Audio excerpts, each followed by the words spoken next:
Well, thank you very much, and it is delightful to be here in this great university. And as you say, this is perhaps the most controversial issue, and I have been writing on this for a little while now, and crossing swords with some of our friends from Moscow, which has been quite entertaining. What I'm going to do is I'm going to look at this in two ways. First of all, is I'm going to look at it from the point of view of policy, and then I'm going to look at it from the point of view of the core legal issues.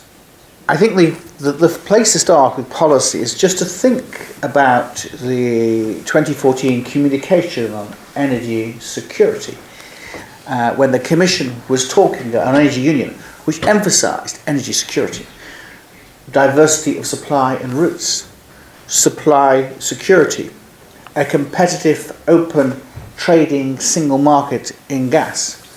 Well, how far does Nord Stream 2 provide us with diversity of routes? It is actually a concentration of routes. Essentially, almost all of the supply, bar Yamal, will be coming through a single set of pipelines entirely controlled by Gazprom. Currently, we have a diversity of routes. We have Nord Stream 1, which is controlled by Gazprom. We have Yamal, which is controlled by Gazprom, at least partly. And we have the Ukrainian routes, which provide diversity of routes, but also it's not controlled by Gazprom. Then think about it in terms of competition and the European single market. You will be loading up to 110 billion cubic meters of gas straight into the heart of the northwest European market. So you'll be increasing the market power of an already dominant supplier. How does that fit with open market trading principles, competition in the European market, and diversity of suppliers? And then there is the supply security issues. Again, in the Energy Union communication paper, a great emphasis on European supply security. Well, the problem with this, and it's already present with Nord Stream 1, but it reinforces and becomes absolute, so it becomes much more serious with Nord Stream 2, is that currently the countries in Central and Eastern Europe have some supply security because the gas which is eventually going to reach Western Europe has to come through the Yamal pipeline and through the Ukrainian pipelines as it goes westward towards Western Europe. If all the gas is going to go through the Nord Stream pipelines, then at least the comforting thought that they can't really cut off a lot of the Central and East European states, at least for long, because of the need to supply Western Europe, that comforting supply security is gone. And as a consequence, all of those states are much more vulnerable to Russian pressure and Russian supply cut-off. And of course, one of the responses you get to all of this is that, well, Russia has never cut off anybody. We've always been a reliable supplier. And that's true, apart from 2006 and 2009, for Western Europe. It has never been true for Central Eastern Europe and the Baltic states. I mean, Robert Larsson in 2006 wrote an excellent paper. He's a researcher at the Swedish Defence Research Agency.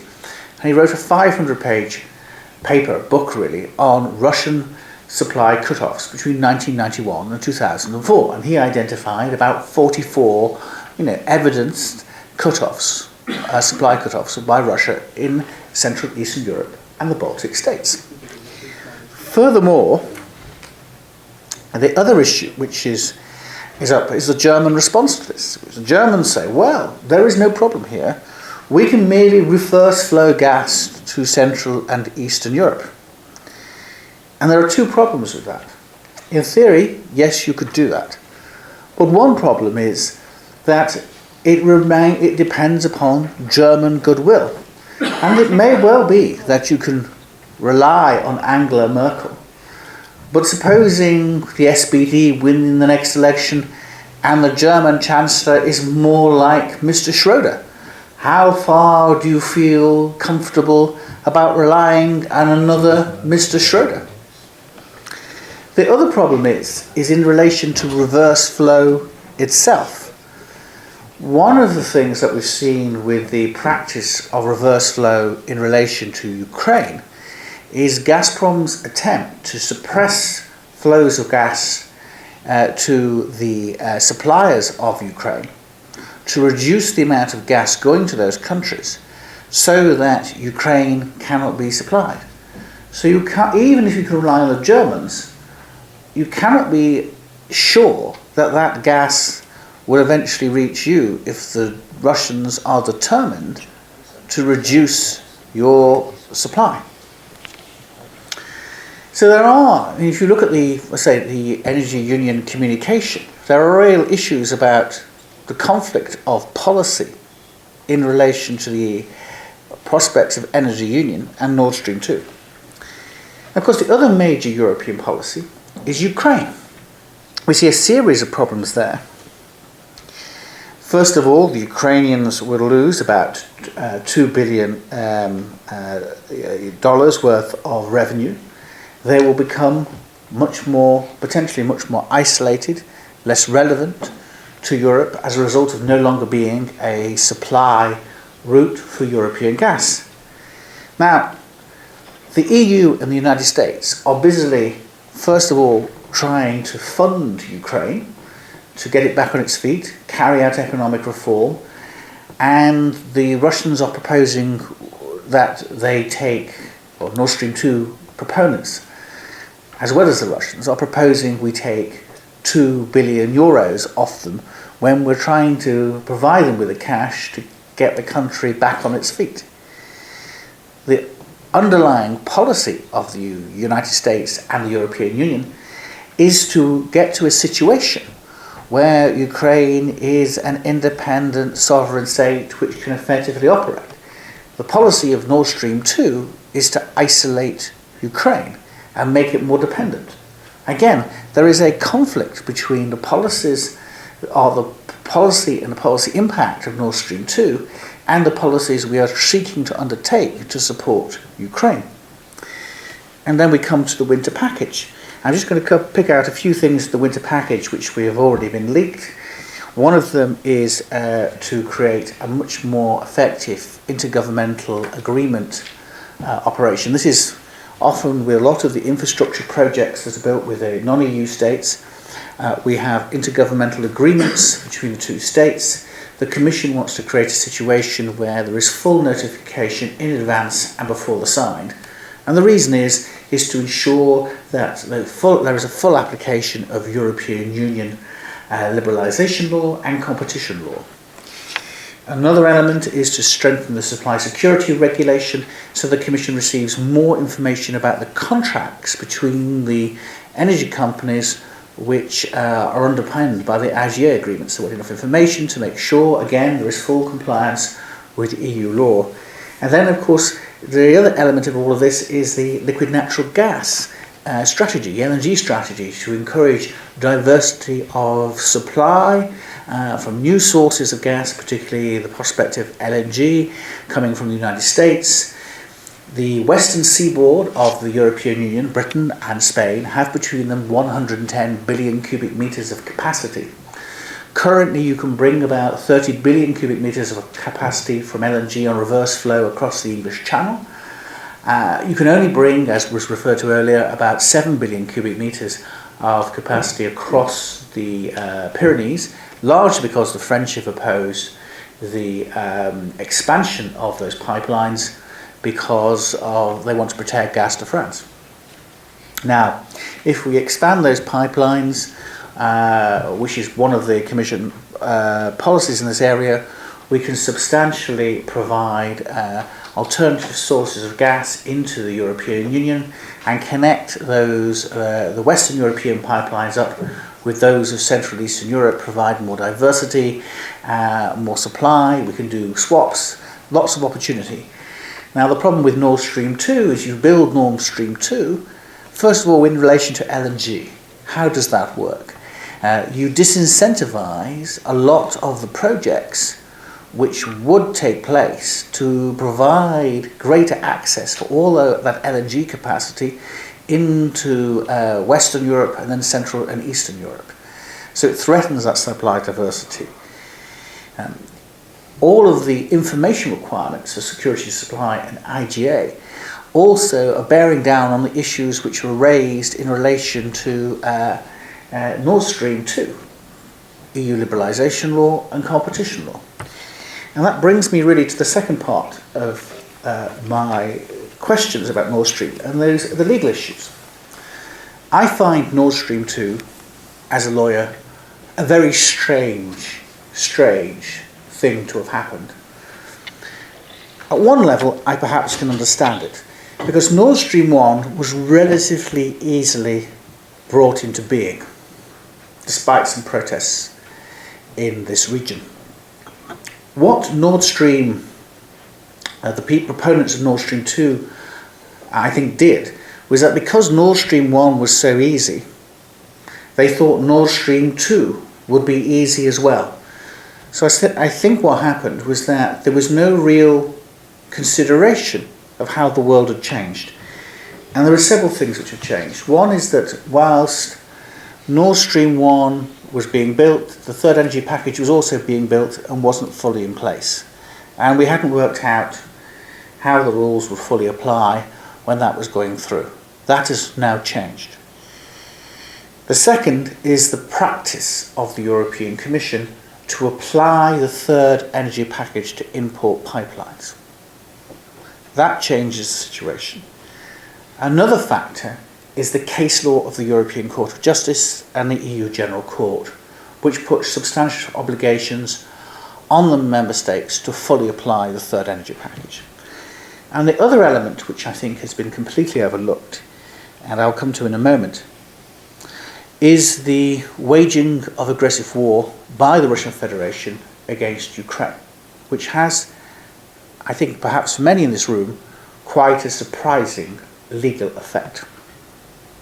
Let me start with that. It is prohibited under the United Nations Charter, under Article 2.4, to invade and occupy another member of the United Nations, and certainly to annex it. But in customary public international law, that raises two obligations.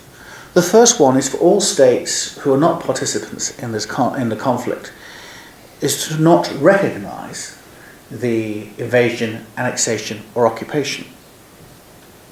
The second, and this is quite critical, there's a great case called the Nicaragua case between Nicaragua and the United States on this issue, is not to facilitate the aggression, the invasion or the occupation. So my question is this: is Nord Stream 2 an element in the waging of aggressive war by the Russian Federation against Ukraine? If you look at it, Russia has annexed Crimea, it has occupied Donbass, and is in military conflict with Ukraine. The Ukrainians are exercising the right under Article 51 of the United Nations Charter to defend themselves.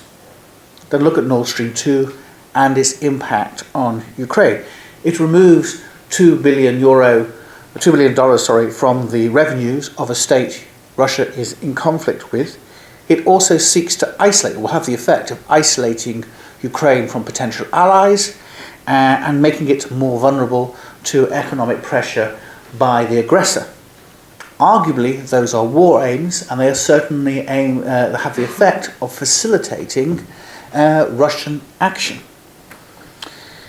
So therefore, is there a legal duty of states not to facilitate the building and establishment of Nord Stream 2? What position does that put Lithuania, Estonia, Latvia, Sweden, Denmark, or Poland, or Germany in? And let me give you an example of how this could work out. One of the legal obligations is to, ordinarily, under the law of the Sea Convention, is for a pipeline project like the Nord Stream pipeline to be allowed to go ahead, subject to permitting obligations, financial obligations, and environmental obligations within the exclusive economic zone of the states I've just cited. But can not all of these states say to the Russians, we are concerned that if we agree to this, we are breaching our public international law obligation in that we are facilitating your aggression against Ukraine. We think perhaps you should go to the law of the sea tribunal in Hamburg and obtain a ruling from them before we proceed. Surely that will be the most legally secure route to take, which of course would delay the Nord Stream 2 project. And the other effect would be, of course, the Russians would be in the position that they would have to, how can I put this, they would have to put their argument and indeed have potentially risk the situation of a ruling against them in the law of the sea tribunal in Hamburg. There's also, for the European Commission, there is an issue, because the European Union is also subject to public international law, and it also similarly would have to take into account in any assessment it made of Nord Stream 2 of the Union's public international law obligations. Now let me move on to the European Union law, the core European Union law issues as well. There are a number of issues here. Let me just run through what is the key provisions. There's a lot more to this, but we've only got so long, and I want to just take you through the brief provisions here, the brief core legal issues.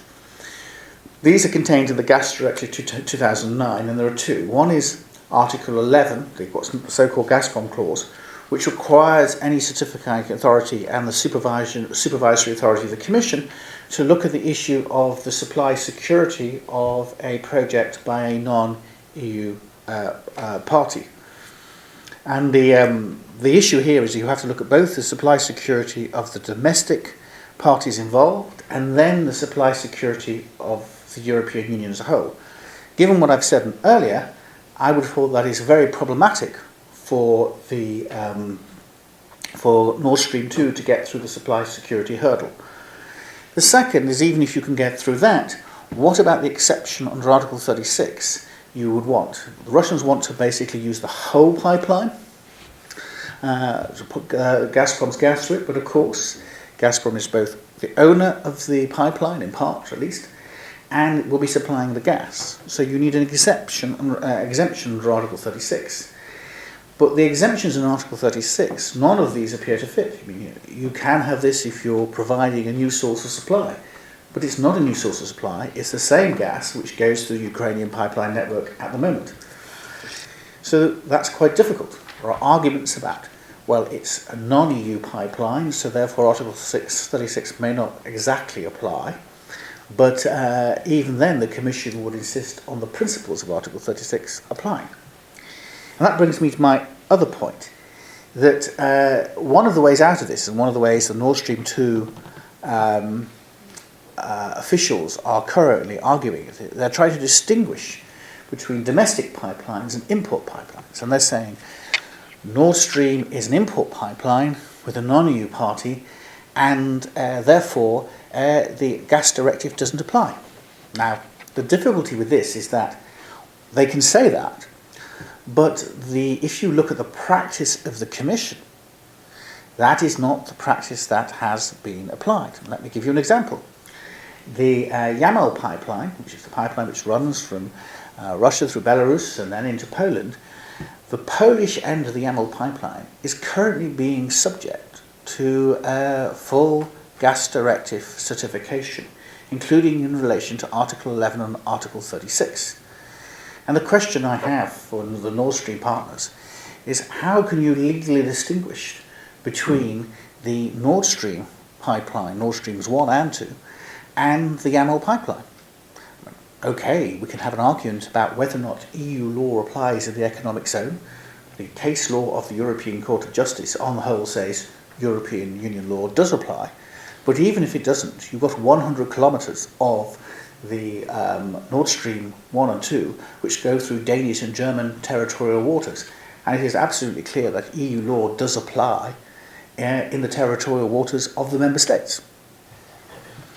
So how does that work? And then in fact, if we dig even deeper into all of the pipelines with Norway, they're under sea, EU law applies. Oh, well, Norway is different because it's a member of the European Economic Area. Okay, what about Switzerland? Switzerland isn't in the EEA, and the Swiss pipelines all have full third energy package compliance.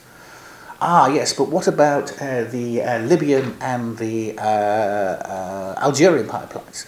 Well, the Commission is gradually bringing them into compliance with all of the EU rules, and they're doing that step by step. And I don't see how you can stop a new pipeline being applied. And in fact, EU competition law has been applied to the Libyan pipelines. And the point about all of this is I don't think they looked at any of these issues at all. They thought it would be easy, like Nord Stream 1, and the court out. I've done a couple of debates now on this issue, and what was quite clear when I raised the Gamble pipeline issue, some of the communications people who were arguing with me and some of their people clearly did not know about the Gamble pipeline. They were not very well briefed, they hadn't prepared, and they were really shocked. I think what's really interesting is some of the German officials who were in the room clearly didn't know this as well. The amount of rapid note-taking which was going on whilst I was speaking was really quite alarming.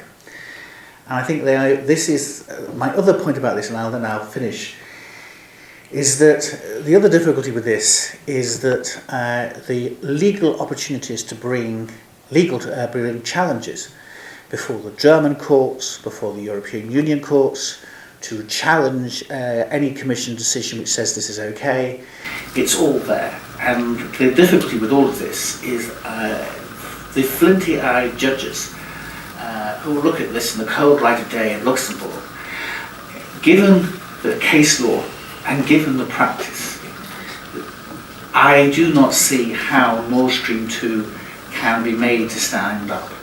I also think the public international law issues interrelated to the law of the sea could provide both a huge issue to make it very, very difficult to go forward this, and also create enormous reputational problems both for Germany and for the Western partners. Can you imagine the situation if this issue ends up in the law of the sea tribunal or is more broadly raised? How far does Shell want to be seen as a facilitator of the waging of aggressive war against Ukraine? It's not pleasant, isn't it? The shareholders will not be impressed. On that point, I will stop and hopefully we'll have a few questions. Thank you.